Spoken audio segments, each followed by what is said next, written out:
Hi, this is David. Hi, David. It's Allison. Well, Allison Bashan, how are you doing today? I'm fine. Hey, I just wanted to touch base to make sure that we have things all set for the UUCC game night. Yep. Saturday, January 23rd, 7 to 9 p.m. We have the Zoom link ready to go out to all of our fellow congregants a day or two in advance. The games are all set, and we have a bunch of trained co-hosts to run the games. Hey, do people know they don't have to sign up in advance, that it's first come, first served? Yes, first come, first served. We have room for over 50 participants, so there's plenty of room, and that's no lie. We've let folks know in all our other communications that they don't need to sign up in advance, but they should get there early so that they're not in jeopardy of being closed out because of space limitations. And we've told them they'd get the Zoom link the day or two before the event. Great. Then I guess we're ready to go. Well, all we need to make it a great night is you. So, join us on Saturday, January 23rd, 7 to 9 p.m.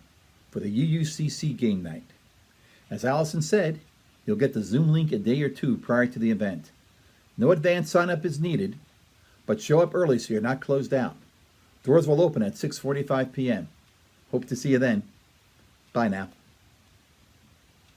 Come into this place of peace and let His silence heal your spirit. Come into this place of memory and let His history warm your soul. Come into this place of prophecy and power and let its vision change your heart.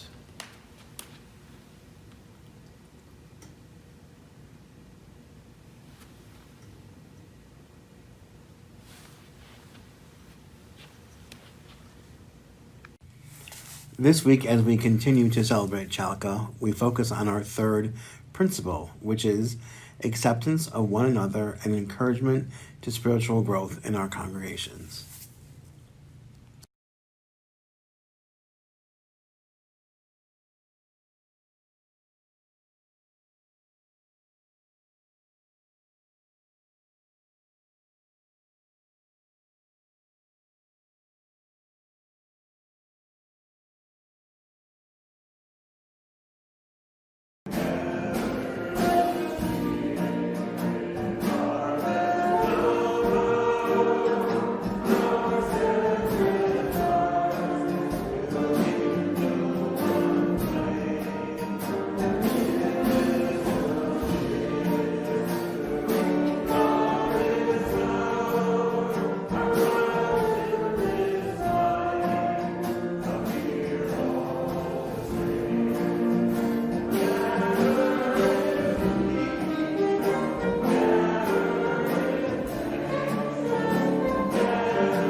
We used to come together around this table when we met in person to share our joys and concerns, the things that were beautiful in our lives, and the things that brought us sorrow. I share these pebbles today symbolically for all of us, because I know there are joys in people's lives that need to be celebrated. There are birthdays, maybe births, anniversaries, just plain old good days that deserve to be celebrated. I know that there are difficult times for people. People tired of this pandemic, tired of the isolation, frightened by the events in our nation's capital, and just having a hard time.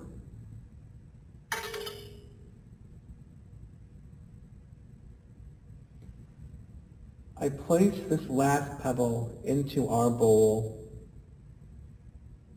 with a hope that you'll remember you are not alone, that if you reach out, someone surely will be there to celebrate with or to help comfort you, whether you're celebrating a joy or contending with a sorrow today.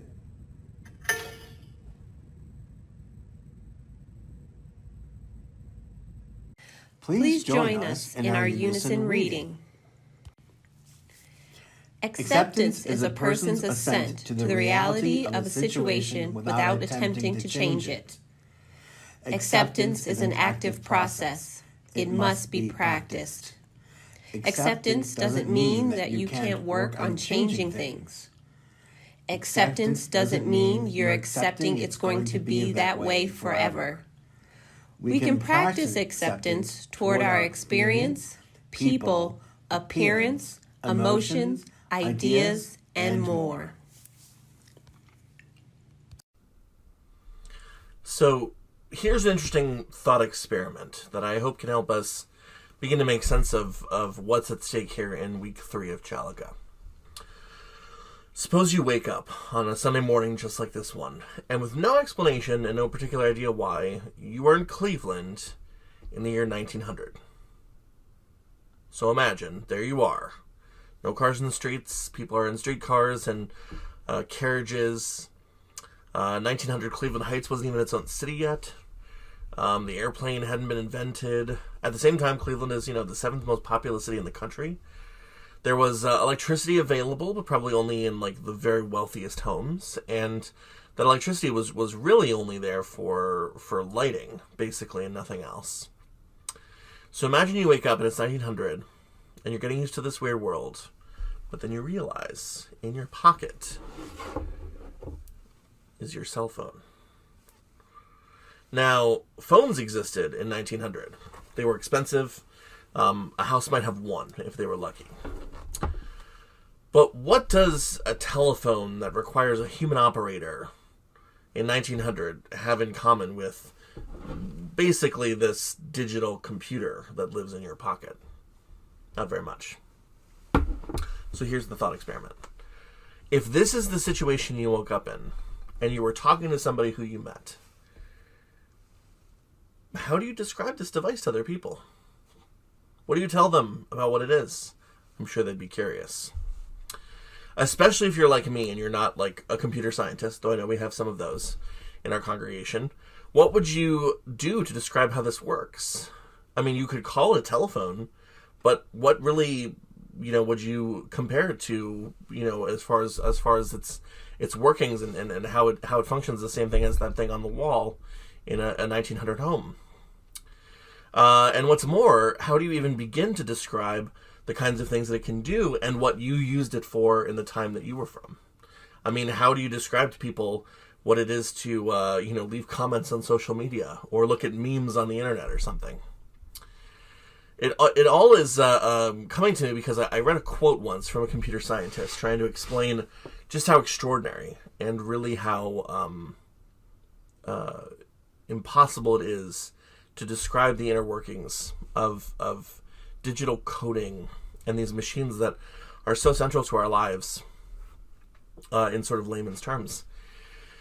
And this computer scientist, she said, if someone asks you for a simple explanation about what it means to code a computer, tell them that it's like tricking a rock into thinking.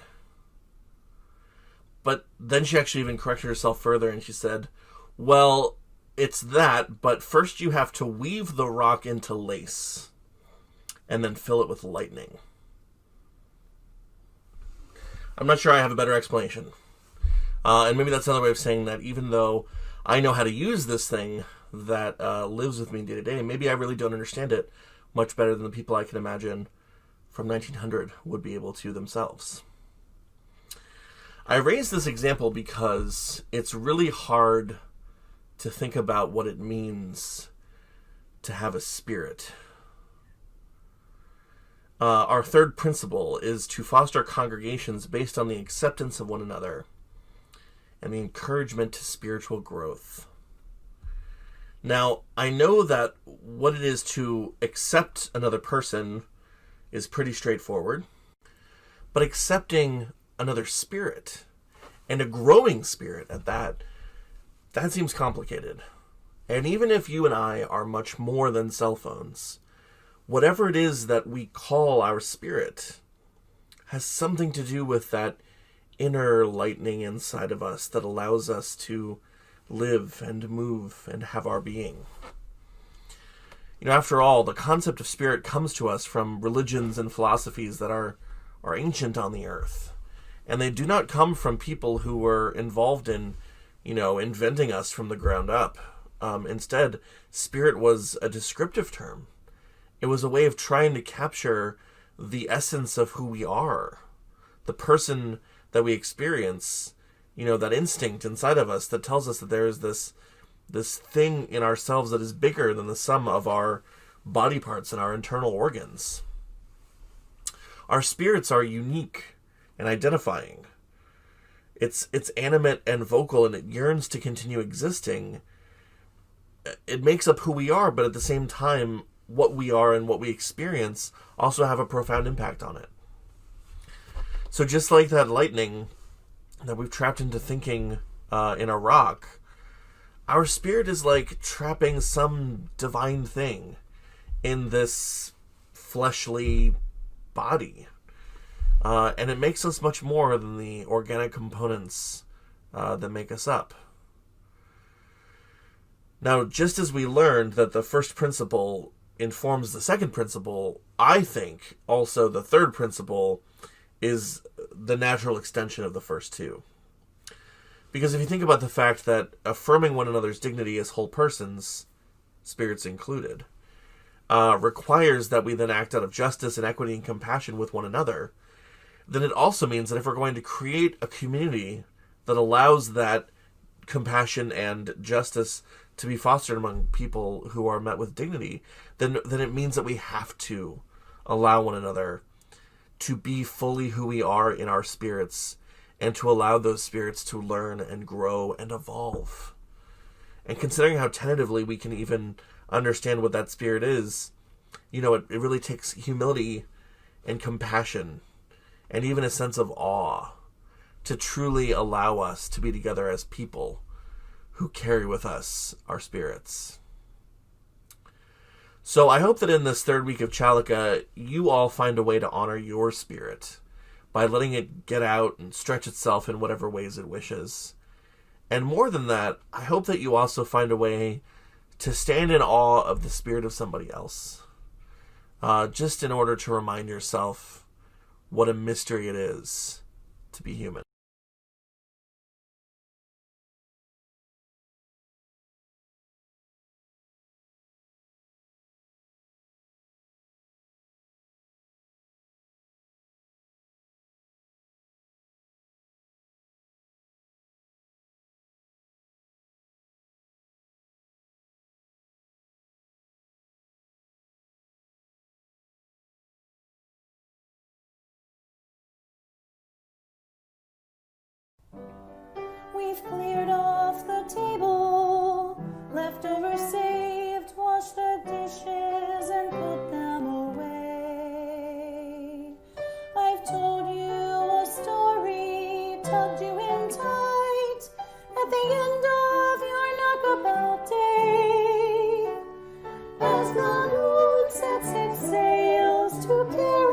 to sleep over the midnight sea.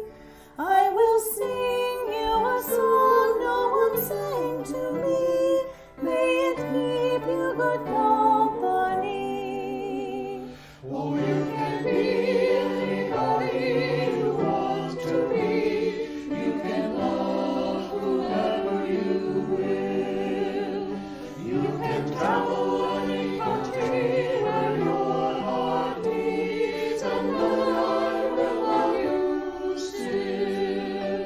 You can live by yourself, you can gather friends around, you can choose one special one, and the only measure of your words and your deeds will be the love you leave behind when you're done. There are girls who grow up strong and bold. There are boys quiet and hard. Some race on ahead, some fall behind, some go in their own way and time. Some women love women, some men love men, some raise children, some never do. You can't dream all the day, never reaching the end of everything possible for you. Don't be rattled by names, by taunts, by games, but seek out spirits true. If you give your friends the best part of yourself, they give the same back to you. Oh, you can be anybody you want to be. You can love whoever you will. You can travel any country where your heart beats, and the Lord will love you still.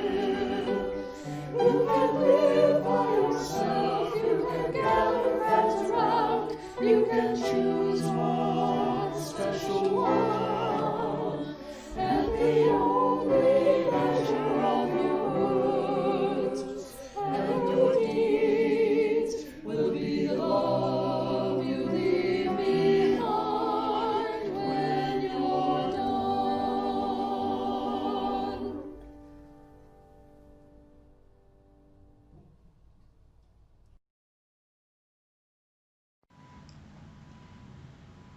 This is the third week of Chalica, and we're considering our third principle. As a member of the Unitarian Universalist Association of Congregations, we covenant to affirm and promote acceptance of one another and encouragement to spiritual growth in our congregations. It's important to consider why these two things are paired. While acceptance of one another can be interpreted as accepting each other's various identities and personalities, in this instance, I think it's more relevant to consider acceptance in terms of accepting each other's various religious beliefs.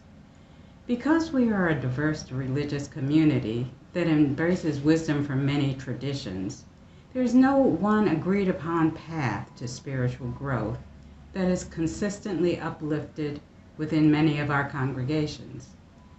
This is one of the aspects of Unitarian Universalism that I have found the hardest to adjust to.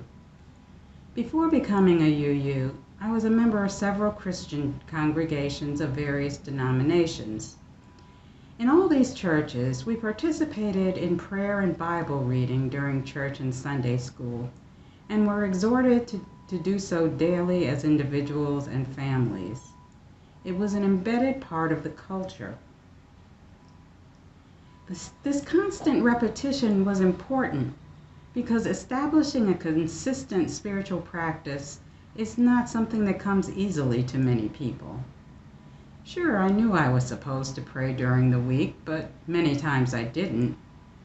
But each time I came to that church, that value was lifted up, not just by the preacher, but by members of the church who shared stories about prayer had worked in their lives. As Unitarian Universalists, We have the luxury of pursuing spiritual growth in the way that works for us as individuals. I've been reading a book I found in our congregational library called Everyday Spiritual Practice. It addresses spiritual practice through a Unitarian Universalist lens. In the introduction, the editor, Scott Alexander, says, "In our faith, every individual is expected, with the help of clergy and community, to nurture and tend the garden of his or her own religious life each and every day." So our duty as congregants is to encourage each other to actually do this garden tending that Alexander is speaking of. It is such an important duty that it is embedded in our third principle. Spiritual growth generally needs to be grounded in a practice of some kind. The rest of the book, Everyday Spirituality, describes many ways of doing this, divided into the following categories: contemplation, physical activity and nourishment, relationships, right action, and creativity. It was fascinating to read about the variety of practices that people engage in and how their practices evolved over time. Many everyday activities can become spiritual practices if engaged in with intentionality, persistence, and depth. Over the past 35 years or so, I have engaged in numerous religious, New Age, and self-help practices seeking spiritual growth. Some have been more successful than others. But what I have learned is that I need some kind of practice to keep me focused and allow room for inspiration. These days, my spiritual practices include journaling, mindfulness, inspirational reading, and listening to inspirational music. I've journaled off and on since my first childhood diary. Now I do morning pages most days. This is a technique popularized by Julia Cameron that consists of writing 3 pages each morning immediately upon arising, using a stream of consciousness type style.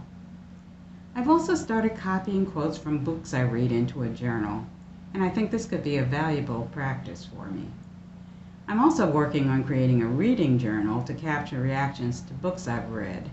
This is still a work in progress, and I don't know if it will stick. I have meditated off and on for at least 35 years. Far more of that time was off than on, but I still have experienced benefits from my sporadic practice. At some point, I internalize the experience of mindfulness, and it rises up at appropriate points in my everyday life. I experience a feeling, usually something considered unpleasant. Note it, experience it, and it generally moves on fairly soon once it is acknowledged. Mindfulness also helps me recognize irrational thoughts, like racial and other stereotyping, or putting myself down without reason. No telling what would happen if I actually meditated every day. So I want to encourage you meditators and would-be meditators out there. Go for it. It can be valuable, even if your practice is not perfect. One new practice I'm really enjoying is listening to inspirational music. I created my first Spotify playlist and listen to it most mornings. This is a really fun practice that helps me start my day off right. I'm also trying inspirational reading again. This has never really stuck for me, but this time, instead of sticking to 1 or 2 books with daily readings, I'm going to read more broadly. That's how I finally finished the book on everyday spiritual practice I've been quoting. I use a 20-minute timer for this reading. It was a suggestion I heard on a podcast, and I didn't really think I would like it, but it's actually proven to be quite helpful. Your spiritual practice may not look like mine. These are areas I'm drawn to by my temperament and interests. Also, I'm retired and have lots of time available. What's important is that you find ways to intentionally deepen your spiritual experience that work for you. If you need ideas, grab a copy of Everyday Spiritual Practice. It's available from the UUA bookstore and Amazon, and I will be returning my copy to the congregation's library any day now. And remember, support your fellow congregants in deepening their spiritual journeys as well. Please join us in our Unison Reading. It is not forgive and forget, as if nothing wrong had ever happened, but forgive and go forward, building on the mistake of the past and the energy generated by reconciliation to create a new future.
Each week we come together as a people. Together we share stories, love, aspiration. We also share our bounty in ways that express our religious UU values. May this important ritual of sharing abundance remind us that making our world better is a task best shared.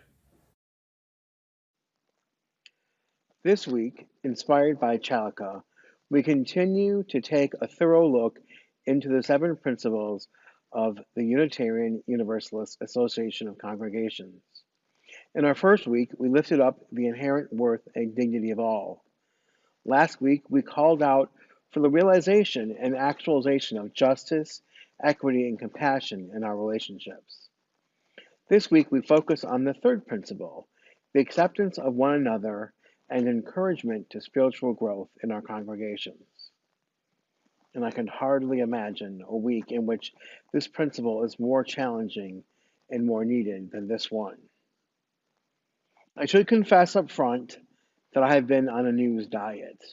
I have not been reading either the New York Times or the Washington Post every hour on the hour. Though there is certainly enough news to keep my news feed fresh, I cannot do it. I cannot and do not want to let the events of January 6, 2021 fall into the black hole of last week's news already. I hear calls for unity and reconciliation from elected officials, some of whom I have serious, fundamental, philosophical, moral, and theological dissonance with in the news. And I think to myself, the unmitigated gall of that call. It is not yet time for reconciliation, for smoothing things over. I am not out for, nor am I advocating disharmony and discord, but it seems to me that to rush to make things smooth too soon does injustice to our process as a nation, which is, after all, a community of individuals. It's a bit like one of our Unison readings from last week, a quote from Ijoma Olua. A lot of people want to skip ahead to the finish line of racial harmony, past all this unpleasantness to a place where all wounds are healed and the past is laid to rest. It is not time yet, I think, to put this most recent past to rest. Part of accepting people, ourselves and others, is learning to see who they really are. Not just their aspirations, not just our hopes and our dreams, but how they act here and now. How do you treat the clerk in the store where you buy your groceries? How do you treat the people in your life, the people on elevators or in the parking lot, the folks you see when you're out on your walks, or those whose services you avail yourself of? How do you treat those people? Your character is not judged by how you wish you treated them, but how you actually treat them. As Aristotle wrote 2,500 years ago, we become performing action. We become just by performing just action, temperate by performing temperate actions, brave by performing brave action. It is your actions that speak of your character. Hundreds of people attacked our Capitol building, and hundreds of others encouraged them to do so, with years, decades even, spent sowing division among the populace. A week is not enough time passed for you to be calling for unity now. You can't skip ahead and get to the nice. The Chicks, formerly known as the Dixie Chicks, were treated like pariahs when they criticized then-President George W. Bush. People kept calling on them to act nice, to be good Southern girls, and they were not ready. The second song from their 2006 album, called Taking the Long Way Home, starts this way. Forgive? Sounds good. Forget? I'm not sure that I could. They say time heals everything, but I'm still waiting. I'm through with doubt. There's nothing left for me to figure out. I've paid a price, and I'll keep paying. I'm not ready to make nice. I'm not ready to back down. I'm still mad as hell, and I don't have time to go round and round and round. It's too late to make it right. I probably wouldn't if I could, because I'm mad as hell. I can't bring myself to do it as what you think I should. I am not ready to forgive the actions of some people. Yes, Ultimately, our goal as a people should be reconciliation, but I can't help but think of the era directly following the American Civil War, when calls for reconciliation and forgiveness brought us not to a period of reflection and moral correction, but an era of growing fiction in the formerly Confederate States, a movement called the Lost Cause Movement. The Lost Cause Movement was, and is, an ahistorical movement that has worked for decades to promote the idea that the Confederate States resigned from the Union to preserve their states' rights, not about slavery. That they were defeated by the overwhelming industrial power of the northern states, and those who seceded were just trying to preserve a genteel antebellum system. The Lost Cause movement has brought us a century and a half of a large swath of Americans believing that the antebellum South wasn't so bad, that their sacred way of life was stolen from them, and those who embrace this romantic ideal of the past are really the victims here. Our current cultural war has roots in the Lost Cause movement. I am not ready to forgive the proponents of the Lost Cause movement ideology yet. It would seem it's their wish to sweep all of this discomfort, the stains of their sins, under the proverbial rug. I think to do so would only have us repeat the mistakes of the late 19th century. We cannot romanticize this year's insurrection. We cannot make martyrs. We cannot let the crimes committed go unanswered. To do so, I I really fear, will only return us to another period of time where those committing treasonous acts can fool themselves into believing their actions were anything but treasonous.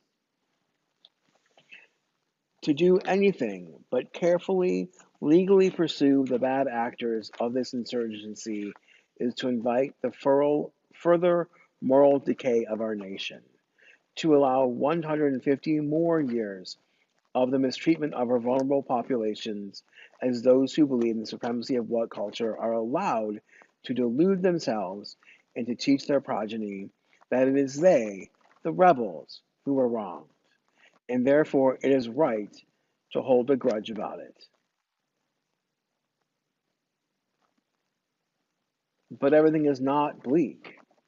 In the midst of the chaos and the trouble, there are those who are showing up, doing small things, supporting those trying to forge the right side of history. This week, I was very heartened to learn about a group called Continue to Serve. I first learned about Continue to Serve from an article in this week's Washington Post. The article starts by talking about a man named David Smith, 13-year veteran of our Navy. A very recent retiree, he was in D.C. on January 6th, not with those who attacked the Capitol, but handing out hand warmers to the homeless. He was shocked and appalled. It was pretty gut-wrenching to see, he said. It was a dagger to the heart. Smith was a combat medic in Afghanistan and said, just because you served in the military doesn't give you impunity to storm the Capitol building. On his way home, he saw that trash littered Pennsylvania Avenue and adjacent areas, and signs and stickers with racist and fascist symbols and messages were all over the place, he recalled. Through Continued to Serve, he called a group of other veterans together, and together they organized a group of about 200 people who came together to remove the litter and the stickers.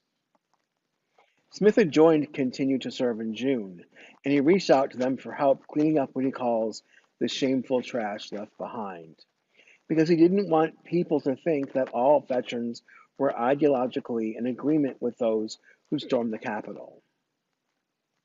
On their website, in their About section, Continue to Serve writes this: we are veterans, and we can stay silent no more.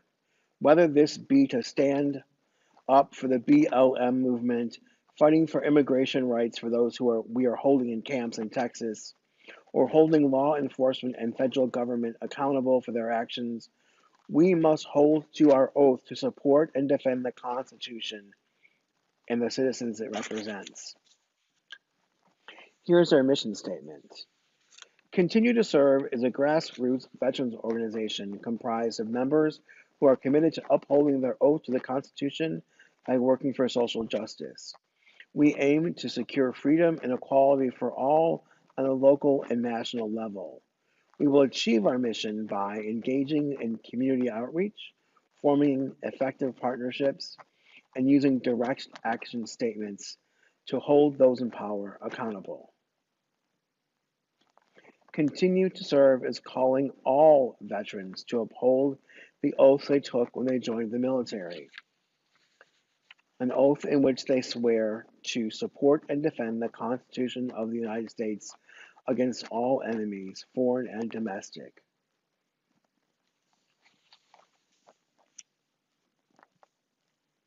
Part of our third principle is about acceptance. So let's talk about that for a minute. Let's really look at those with whom we share our nation. Let us truly accept our neighbors for who they are. Maybe do something as radical as what Jesus taught, to love your neighbors as yourself. It can be hard. A record number of people voted in this 2020 election. In any other election, incumbent President Trump garnered enough votes to remain in office. A president whose long list of atrocities I don't need to share with you. Happily, thankfully, a record of number of people voted, and enough people voted that we are looking at a change in the administration. I'm going to pause here for a second to address any concerns that some people in our congregation might have about the sermon I'm giving right now and our 501c3 status. I want to be clear that I am not violating any laws in this sermon. I know well the boundaries that I must observe as the minister of a church so as not to jeopardize the congregation. It is the role of the clergy in our nation to stand as social commentators on the state of our culture. It is the duty of the clergy in all faiths to observe our culture, our nation, and to make moral commentary on those directions. In Unitarian Universalism, we forget that we, as a people of faith, have a moral duty to our neighbors sometimes. We tend to be kind of quiet about our faith, calling it a movement, skirting around religious language that might make ourselves or others a little uncomfortable.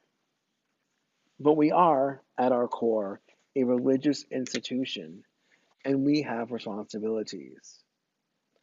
As an ordained minister in the Unitarian Universalist faith, I have been charged to decry injustice and moral wrongs. It is the duty I accepted when I accepted the honorific of Reverend in 2011. It is the duty I accepted when I accepted the very gift of this stole on May 14th, 2011. As a minister, I know the time will come when we will need to bind up the ties that are broken. The time will come when we have to forgive each other. As a person who doesn't particularly love conflict, I'm inclined to want that sooner rather than later. But as an historian, I've seen what happens when the forgiveness comes too soon, when it is perfunctory, when it is merely a theater of forgiveness and reconciliation. If forgiveness is cheap, it offers a chance for bad feelings to fester. Our third principle calls us into acceptance of one another and encouragement to spiritual growth. I submit to you that acceptance is not best served by light grace and expedient forgiveness. Real acceptance, real relationship takes time and work. What if, in our efforts towards spiritual growth, we are called to step into discomfort of calling our people into a proper, methodical, and genuine reconciliation instead of an expedient and comfortable process. I wrote this prayer several years ago when I lived in another country. I offer this prayer to you now in this time of conflict. The prayer I wrote is called A Prayer for Living Intention. If we have any hope of transforming the world and changing ourselves, we must be bold enough to step into our discomfort, brave enough to be clumsy there, loving enough to forgive ourselves and others. May we as a people of faith be so bold, so brave, and so loving.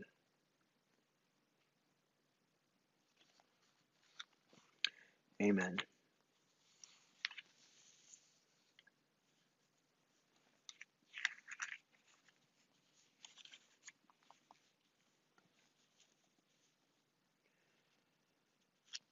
For our benediction, I, as many of you know, am a big fan of Star Trek. And the morning after the insurrection, I turned on my TV and I watched Star Trek Discovery. And these are the words of Commander Michael Burnham of the Discovery that was dated